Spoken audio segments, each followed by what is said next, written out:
بسم الله الرحمن الرحيم.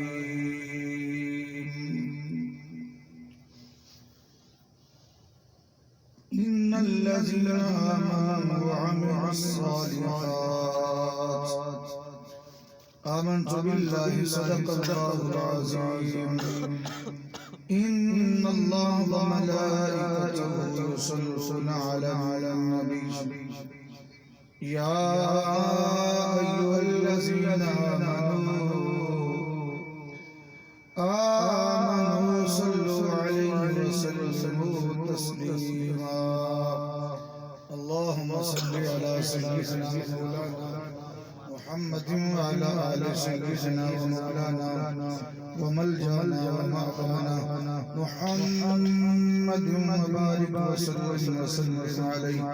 کوئی زبان قرآن کو مشعر محبت کے ساتھ آواز بلند پڑھیے. الصلاة والسلام علیک یا سیدی یا رسول اللہ وعلی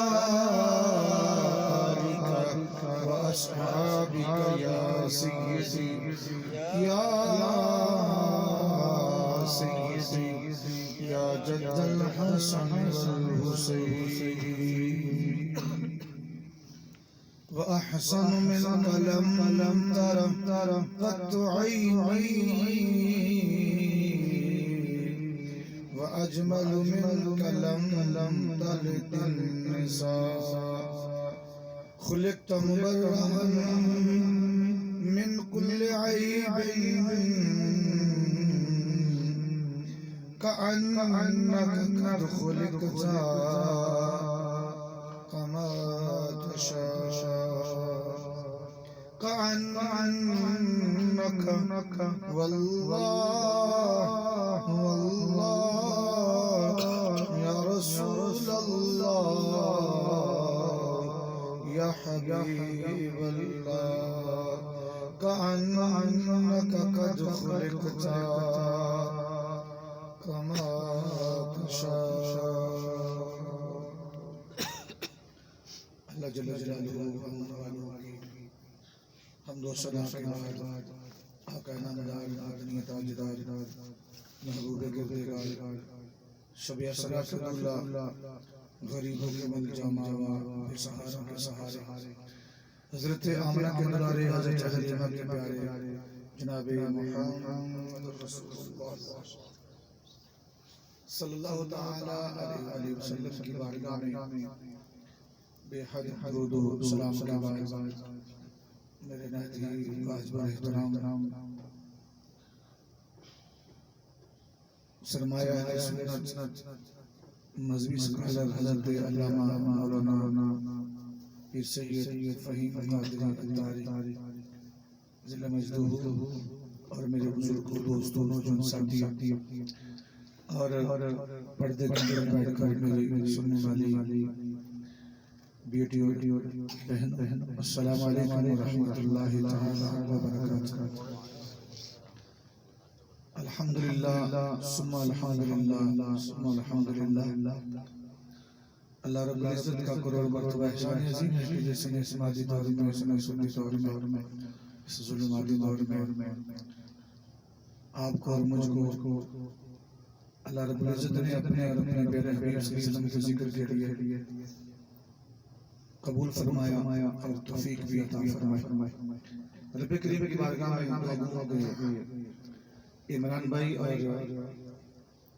ان کے بچوں کا گھر والوں کا ان کے بھائیوں کا اہتمام کرنا انتظام کرنا علماء کا تشریف لانا آپ لوگ کا بیٹھنا سننا اور سنانا رب کریم اپنی بارگاہ میں منظور و قبول فرمائے.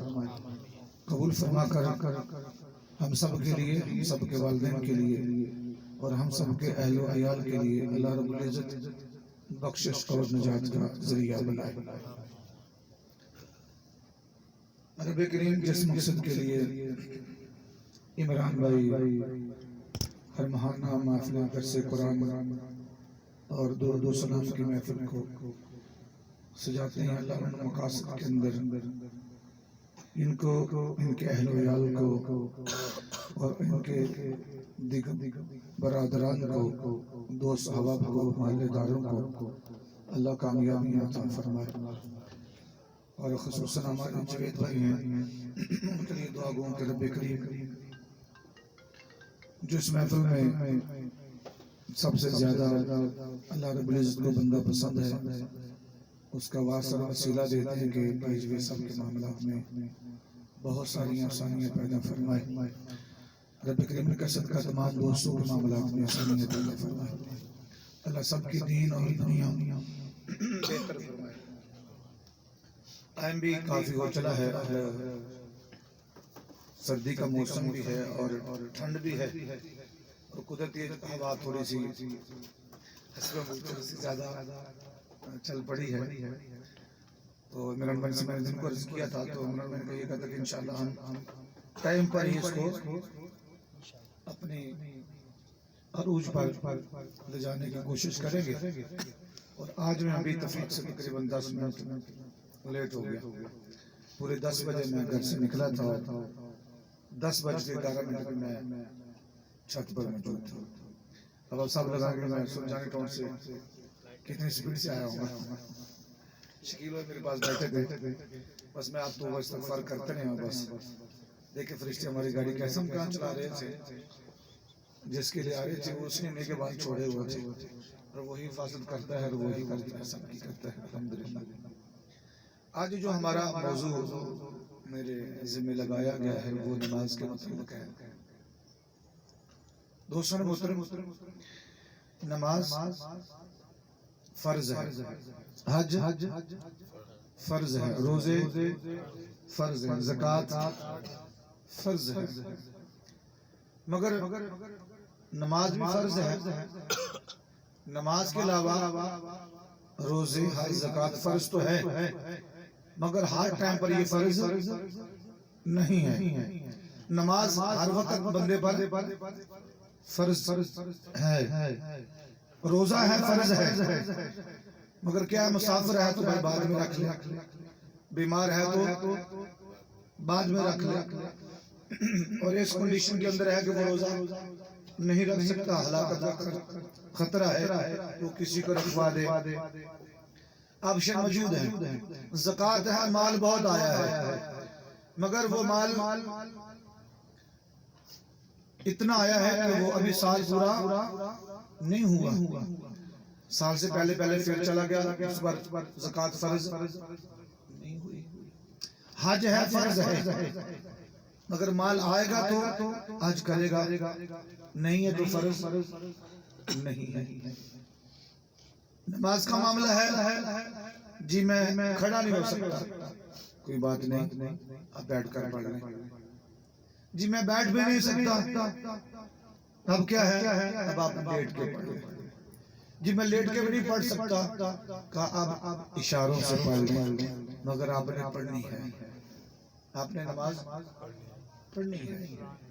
دوستان محترم، مؤذن اذان دیتا ہے نماز سے پہلے، وہ اذان کیا ہے؟ آپ دیکھیں اذان کی 4 جو پہلے حروف ہیں، اللہ اکبر مؤذن کتنی مرتبہ کرتا ہے؟ 4 مرتبہ، کتنی مرتبہ؟ اور 4 ہی عناصر سے یہ کائنات بنائی گئی ہے، 4 ہی عناصر سے کائنات کو بنایا گیا، اس میں آگ ہے، مٹی ہے، ہوا ہے اور پانی ہے۔ پانی کی طاقت دیکھیں، آپ کو فرعون غرقتا ہوا دیکھیں کہ وہ کیسے غرق ہوا، اور اس کے جتنے چاہنے والے تھے، پانی نے ان کو کیسے نست و نبود کر کے رکھ دیا، یعنی کہ پانی بڑی طاقت رکھتا ہے۔ آپ نے دیکھا ہے کہ سال کے بعد ہمارے ملک کے اندر سیلاب کی کتنی تباہی کاریاں ہوتی ہیں، بڑے بڑے سخت جو باندھ دیے جاتے ہیں، پانی اڑا کر رکھ دیتا ہے، اور بندے کو بھاگنے کا موقع بھی نہیں دیتا۔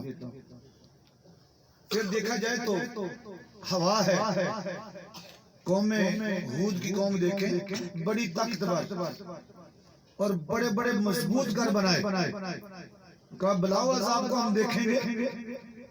اللہ نے چھوٹا سا سوراخ سے ہوا چلائی اور ہوا ایسی تھی کہ بندے کو پٹک پٹک کر مارتی تھی، اور لوگ ایسے مردہ پڑے تھے جس طرح کھجور کا تنا ہوا، لکڑی کا کاٹا ہوا درخت پڑا، ایسے پڑے تھے۔ اور جو گھروں کے اندر تھی ہوا ایسے ان کے دروازوں کو اکھاڑ کر رکھ دیتی تھی، دیواروں کو اکھاڑ کر رکھ دیتی تھی۔ تو پتہ چلا کہ ہوا کے اندر بھی بڑی طاقت ہے۔ پھر اگر ہم آگ کو دیکھیں، آگ کے اندر پیچھے امریکہ کے کنویں کے اندر آگ لگی تھی جو پیٹرول کے تھے، آگ بجھنے کو نام نہیں لیتی تھی۔ سپر پاور ملک ہے مگر قابو نہیں پایا جا رہا۔ آگ بڑی طاقت رکھتی ہے۔ اور پھر چوتھی چیز کیا ہے؟ مٹی۔ جب زلزلہ آتا ہے تو انسان کتنا طاقتور ہے مگر وہ اپنے قدم جما نہیں سکتا، زمین اس کو ہلا کے رکھتی ہے۔ میرے بھائی آرمی میں تھے، ابھی صوبیدار میجر وہ ریٹائر ہوئے، تو وہ کشمیر میں تھے اس وقت۔ مظفر آباد کے ساتھ ایک ساون گچھا آتا ہے، وہ بالکل سری نگر کی اس کو وہ تقریباً حدود رکھتی ہے، وہ آخری پوائنٹ مظفر آباد کی طرف سے وہ لگتا ہے، وہاں پر ان کی چھٹی تھی۔ اور اتفاقاً اسی دن 2 ماہ کی چھٹی کاٹ کر گئے تھے، تو وہ صبح اٹھ کے کنگا کر رہے تھے، مگر زلزلے نے ان کو بجائے باہر سین کے اٹھا کر اندر پھینکا ہے اور دروازے کے ساتھ دروازے کی چوکھٹ کو پکڑا اور وہ دیواریں ان پر گری۔ انہیں آواز دی دوسرے میجر صاحب کو، میجر صاحب مجھے بچائیے۔ اس نے کہا جمیل صاحب مجھے بچائیے۔ تو کہتا ہے میں سمجھا کہ یہ میرے سے زیادہ پھنسا ہوا ہے۔ کہتا ہے میں نے اپنی آنکھوں سے دیکھا کہ زلزلہ آتا زمین ایسے ہوتی تھی، پھٹتی تھی، آدمی اندر چلا جاتا تھا، زمین بند ہو جاتی تھی۔ پھر زلزلہ آتا زمین کھلتی، بندہ پھر اندر باہر نکل کر دوڑنے کی کوشش کرتا۔ سنانے کا مقصد ہے کہ جب زمین بھی اتنی طاقتور ہے کہ بندے کو بے بس کر دیتی ہے۔ یہ چاروں عناصر طاقتور ہے۔ مؤذن اذان دیتا ہے اور کہتا ہے یہ ساری چیزیں بڑی طاقتور ہیں مگر ان کو بنانے والا اس سے بھی زیادہ طاقتور ہے۔ اب اس کا بلاوا آنے والا ہے، اب اس کا بلاوا آنے والا ہے۔ آقا علیہ السلام نے فرمایا مؤذن جو 1 سال تک اذان دے اللہ کی رضا کے لیے، جنت اس کے لیے قطعی طور پر جنت اس کو الاٹ کر دی جاتی ہے، وہ جنتی ہو جاتا ہے۔ آقا نے فرمایا نماز کے لیے جو مؤذن اذان دیتا ہے قیامت کے دن اس سے منہ سے خوشبوئیں اتنی نکلیں گی پوچھنا نہیں پڑے گا کہ یہ مؤذن ہے، اس کی خوشبو بتائے گی یہ وہی ہے جو نماز کے لیے اذان کو بلند کیا کرتا ہے۔ اللہ اکبر۔ آقا علیہ السلام نے فرمایا مؤذن قبر کے اندر چلا جائے تو جب تک وہ قبر کے اندر رہے گا قبر کی مٹی اس کو کھائے گی نہیں۔ کس کو؟ اذان دینے والے۔ ابھی تو اذان کی بات ہے تو نماز کی کتنی فضیلت ہے، نماز کی کیا شان ہے۔ آقا علیہ السلام فرمایا میدان محشر میں جن کی سب سے اونچی گردنیں ہوں گی وہ مؤذنوں کی ہوں گی جو نماز کے لیے اذان دیا کرتے ہوں گے، ان کی گردنیں بلند ہوں گی۔ اس سے پتہ چل جائے گا یہ آقا علیہ السلام کی امت کے مؤذن ہیں جو اذان دیا کرتے تھے۔ اللہ اکبر۔ دوستان محترم، یہ اگر کوئی بادشاہ ہے نا، بادشاہ نہ ہو تو اس سے پہلے مجد الفسانی امام ربانی کے اندر لکھتے ہیں کہ بادشاہ کا پروٹوکول ہوتا ہے کہ راستے صاف کر دیے جاتے ہیں اور کہہ دیا جاتا ہے کہ وہ راستے چھوڑ دیے جائیں، ادھر ہو جاؤ ادھر ہو جاؤ، کیوں وقت کا بادشاہ آ رہا ہے۔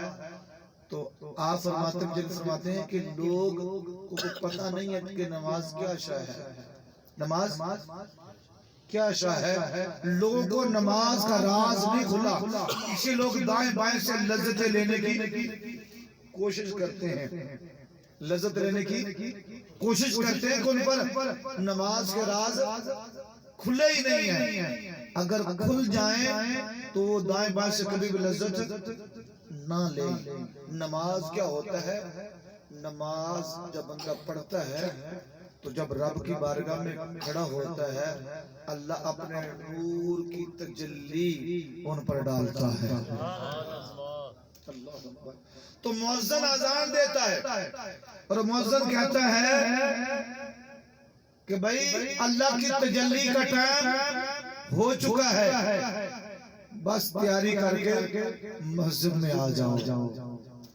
تو یہ مؤذن منادی کرتا ہے اللہ کی تجلی کے لیے، اللہ کی تجلی کے لیے مؤذن اذان دیتا ہے، اعلان کرتا ہے۔ جس طرح بادشاہ سے آنے سے پہلے اعلان ہوتا ہے، اس لیے اللہ کی تجلی حاصل کرنے سے پہلے امام مجد الفسانی رحمۃ اللہ فرماتے ہیں یہ اعلان ہوتا ہے۔ اور دوستو اس لیے پتہ چلتا ہے کہ جن پر نماز کے راز کھلتے ہیں وہ تو ساری رات سجدے سے سر اٹھاتے نہیں ہیں،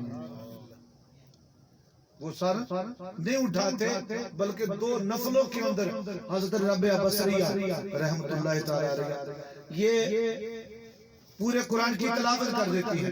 اما فاطمہ پورے قرآن کی 2 نفلوں کے اندر پورے قرآن کی تلاوت ہوتی ہے، ایک ہی سجدے میں پوری رات گزر جاتی ہے۔ کیوں؟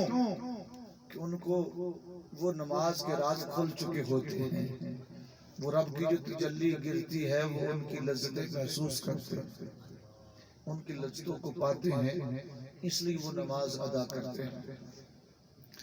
اور اس کا اتنا کمال ہے، اللہ اکبر کبیرہ۔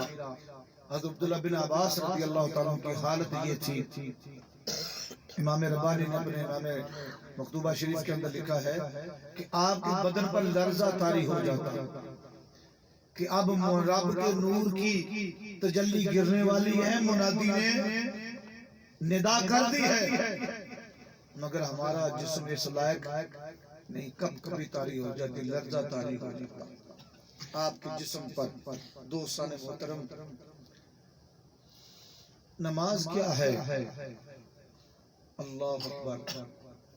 آپ نے امام یوسف جو امام ابو حنیفہ کے شاگرد ہیں، امام یوسف ان کا ایک اور شاگرد ہے امام یوسف رحمت اللہ تعالی علیہ۔ اللہ اکبر۔ اچھا اس سے پہلے بڑی پیاری یاد آ گئی کہ امام احمد بن حنبل رضی اللہ تعالیٰ کے پڑوس میں ایک لوہار رہتا تھا۔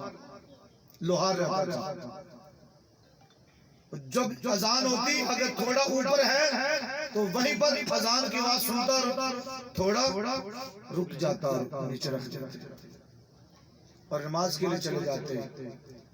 جب وہ فوت ہو گئے امام احمد بن حنبل رحمت اللہ تعالی علیہ کے شاگرد نے خواب میں دیکھا، کہا کیا معاملہ بنا؟ کہا اللہ نے مجھے امام احمد بن حنبل کا پڑوس عطا کر دیا ہے۔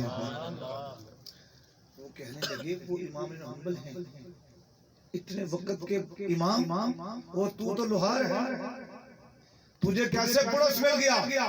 دوستو امام احمد بن وہ ہیں جنہوں نے 20 سے زیادہ مرتبہ خواب کے اندر اللہ رب العزت کا بیدار کیا ہے۔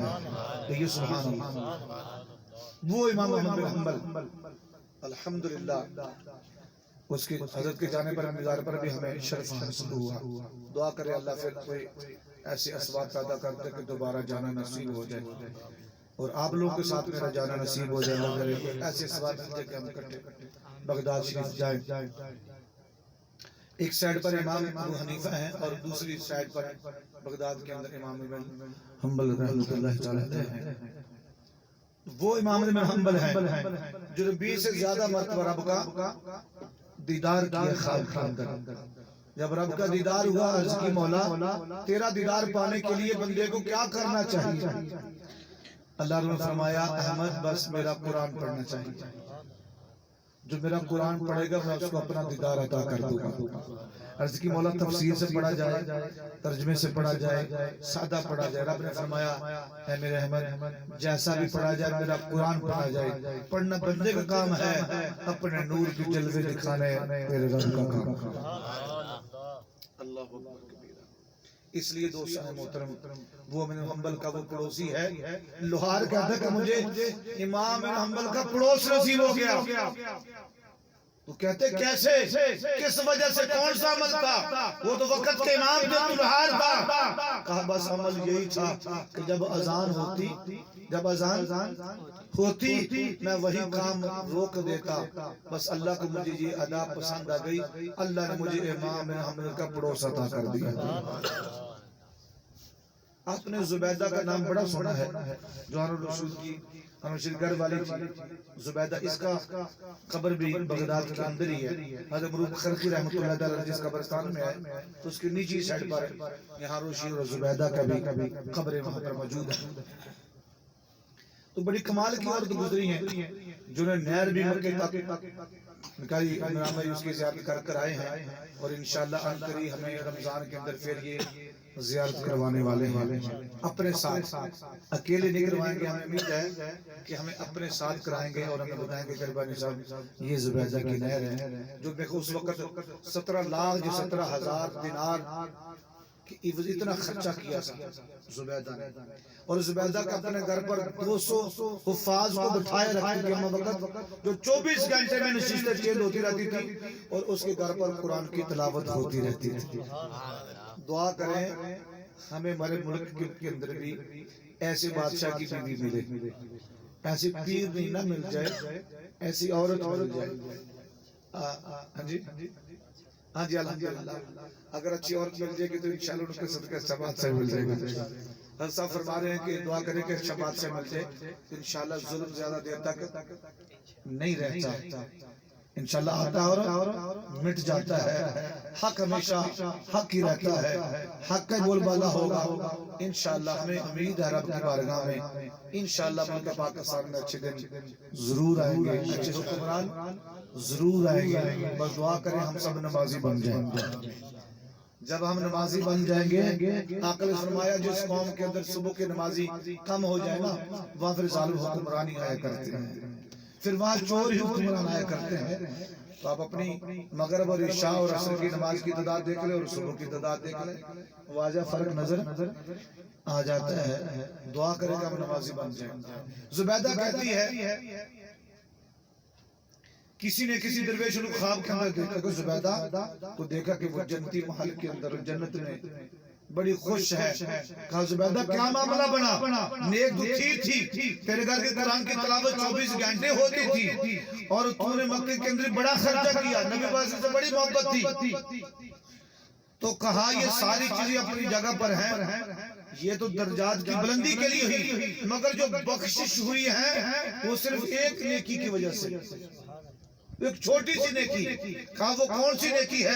کہا نیکی وہ ہے کہ ایک دن میں جب باہر سے آئی مجھے بھوک کی شدت تھی، میرے کمرے میں دسترخوان لگایا گیا، میں بیٹھ گئی، سر میرا دوپٹہ نہیں تھا، میں نے کہا چلو کوئی نہیں ہے، کب کون مجھے دیکھ رہا ہے. میں کھانا کھانے لگی، میں لقمہ اٹھایا ہی ہے، منہ کی طرف کرنے لگی، اتنے میں مؤذن نے اذان دی. میں نے وہ لقمہ نیچے رکھ دیا، فوراً دوپٹہ سر پر لیا، ادب سے بیٹھ گئی اور میں نے اذان کی جواب دیا، اذان کا جواب دیا. تو کہا جب میں فوت ہوئی تو رب نے فرمایا زبیدہ تیرے سارے اعمال بڑے اچھے ہیں مگر تیری یہ نیکی مجھے بڑی پسند آئی ہے، میں نے اسی وقت ہی تجھے جنتی کر دیا تھا. جب تو نے اذان کا ہی احترام کیا تھا تو میں نے تجھے جنتی کر دیا تھا.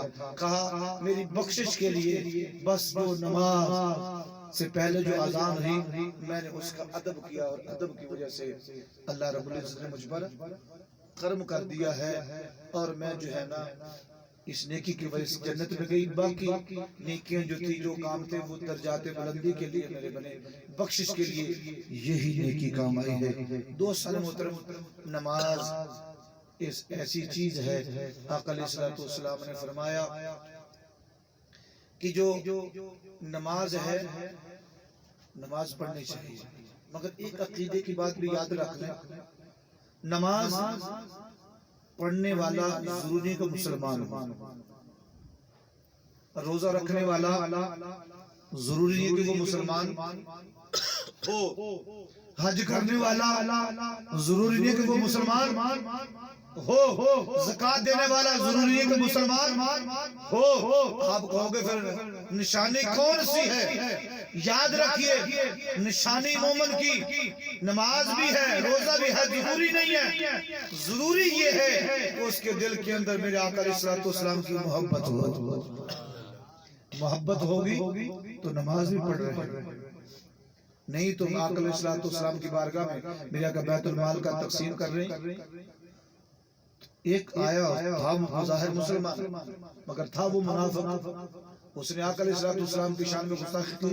امیر المومنین نے اجازت دی کہ یا رسول اللہ ایک گستاخ کا سر قلم کر دوں۔ میرے آقا فرمایا اوپر بیٹھ جا اور اس کو غور سے دیکھ لے، اس کے گروہ کے لوگ نمازیں اتنی پڑھیں گے کہ تمہاری عبادتیں ان کے سامنے عبادتیں شرما جائیں گے۔ میرے آقا عمر فاروق کو کہہ رہے ہیں کہ تمہاری عبادتیں ان کے سامنے شرما جائیں گی، یہ نمازیں اتنی پڑھیں گے، یہ ذکر اتنا کریں گے، مگر ہوں گے کیا یہ میرے گستاخ ہوں گے۔ نماز بھی پڑھنی ہے اور اپنا عقیدہ بھی درست رکھنا ہے، ٹھیک ہے؟ اپنا عقیدہ بھی درست رکھنا ہے۔ دوست محترم، آقا علیہ السلام سے مؤذن شروع میں کتنی بار کہتا ہے؟ 4 مرتبہ اللہ اکبر کہتا ہے۔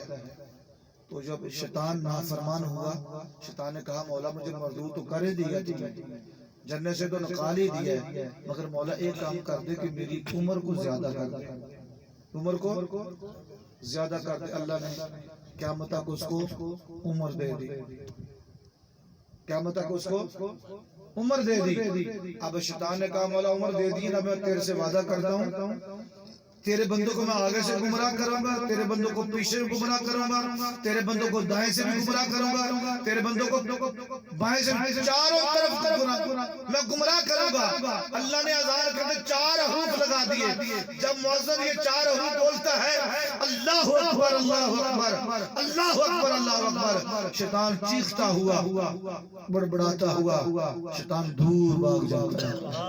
جہاں تک اذان کی آواز آتی ہے شیطان وہاں تک بھاگ جاتا ہے۔ دل تو ہے کہ کافی اور باتیں کی، میں نے آج تھوڑی سی تیاری کر کے بھی تازہ آیا تھا، مگر میں نے اس کو کھولا نہیں کیونکہ موسم کی ٹھنڈک نے مجھے بتایا کہ بس اتنی باتیں کافی ہیں۔ اللہ مجھے اور آپ کو عمل کی توفیق عطا فرمائے۔ اور دوستوں نمازی بن جائیں۔ آقا نے فرمایا بے نمازی کے حق میں اگر دعا کی جائے نا، وہ زمین اور آسمان کے معلق رہتی تو اس کے حق میں قبول نہیں ہوتی۔ اور اکثر لوگ ہمیں کہتے ہیں دعا کرتے ہیں، بھئی دعا تو ہم کرتے ہیں، آپ بھی تو کچھ کریں۔ تو نماز پڑھا کریں، رب کی بارگاہ میں سجدے کیا کریں۔ نماز ایک ایسی عبادت ہے کہ جو رب کے سب سے زیادہ قریب ہوتا ہے نماز میں ہی ہوتا ہے، وہ حالت سجدہ میں ہی ہوتا ہے۔ زندگی رہتی انشاءاللہ نماز اور اپنا سجدے کے اوپر انشاءاللہ عمران میں نے کہا کہ اگلے مہینے یہی موضوع رہے گا، تو انشاءاللہ سجدہ اور اپنا سے انشاءاللہ نماز جنت کی کنجی ہے، اس کے اوپر انشاءاللہ تعالی ہم مزید گفتگو کریں گے۔ اگلے دفعہ اللہ کرے اس مہینے انشاءاللہ یا تو نیچے ہوں گے تو یہاں پر اگر چھت نہیں ہوئی تو پھر اس طرح کے شارٹ کٹ ہی پہ ہوں گے، کیونکہ تھوڑا ہو نا مخلوق کو، اللہ کی مخلوق پر سب سے اچھی بات یہ ہے کہ احسانیت پیدا کی جائے۔ کیا کی جائے؟ احسان کیا جائے، مصیبت میں مصیبت بڑھائی نہیں جائے، کم کی جائے۔ بنی اسرائیل کا بادشاہ طرف بات بڑھ جائے گی، بنی اسرائیل بادشاہ تھا تو وہ اپنے آپ کو سجدہ کراتا تھا۔ ایک عورت تھی مسلمان تھی، اس نے سجدہ نہیں کیا، اس کے بچے کو پکڑا اور آگ میں ڈال دیا۔ جب بچے کو ڈالا تو کیا دیکھا کہ بچہ آگ کے اندر کھیل رہا ہے۔ کہیے نا سبحان اللہ، اور زور سے کہیے سبحان اللہ۔ جب مفتی صاحب ارشاد فرما رہے تھے کہ تھوڑے سا اپنے بدن کو گھمائیں، اور زور سے کہیے سبحان اللہ۔ یا اللہ جو زیادہ سبحان اللہ زور سے کہے، سب سے زیادہ جو زور سے کہے اس کو جلدی اللہ مدینے لے جائے۔ تو دیکھا کہ آگ میں کھیل، آگ سے کھیل رہا ہے۔ اس سوار عورتوں کو بات سے بلایا، کہا تو کیا عمل کرتی ہے؟ کہا بادشاہ سلامت اور تو کچھ نہیں مگر 4 کام میں کرتی ہوں. کتنے؟ 4 کام کرتی ہوں. پہلا کام کیا ہے؟ کہا بادشاہ مطلب باوضو رہتی ہوں. میں کیا کرتی ہوں؟ آپ بھی باوضو رہے. دیکھیں روزی بڑھتی ہے. جوید بھائی اپنا وظیفہ بلائیں کہ میں نے باوضو رہنا ہے. بڑی ساری مصیبتیں الحمدللہ ٹل جاتی ہیں. روزی کے دروازے بند نہیں ہوتے، کھلے رہتے اور مزید کھل جاتے. کہتے کہ پہلا میرا عمل ہے کہ میں باوضو رہتی ہوں، اور جب میں وضو کرتی ہوں 2 رکعت نفل پڑھ لیتی ہوں. تیسرا کام کرتی ہوں کہ میں مصیبت میں کام آتی ہوں. جس کو میں مصیبت میں دیکھتی ہوں اس کا میں ہاتھ بٹاتی ہوں. اور چوتھی چیز مختصر یہ ہے، آقا علیہ السلام کے دیوانوں، وہ عورت کہتی ہے کہ میرے پر کوئی آزمائش آ جائے تو میں ہائے ہوئی نہیں کرتی، میں رب کی رضا پر راضی رہتی ہوں. باوضو، وضو کے بعد 2 نفل. مصیبت میں کسی کو دیکھیں تو اس کے ہاتھ اٹھائیں، اس کے کام آئے سے پوچھیں کوئی میرے لائق کا کام ہو بتائیں. میں نے دیکھا ہے، کوشش کریں. اور جب کوئی مشکل وقت آ جائے تو پھر اپنے رب کے درمیان ہی رکھیں. دنیا کے سامنے روتے نہ پھریں، شکوہ شکایت نہ کرتے پھریں. اپنے رکھے اور اپنے رب کے درمیان رکھیں گے تو وہ مسئلہ جلدی حل ہو جاتا ہے. ٹھیک ہے؟ اللہ مجھے آپ کو عمل کی توفیق عطا فرمائے. وما توفیقی الا باللہ. درود پڑھ لیجیے. اللہم صلی علی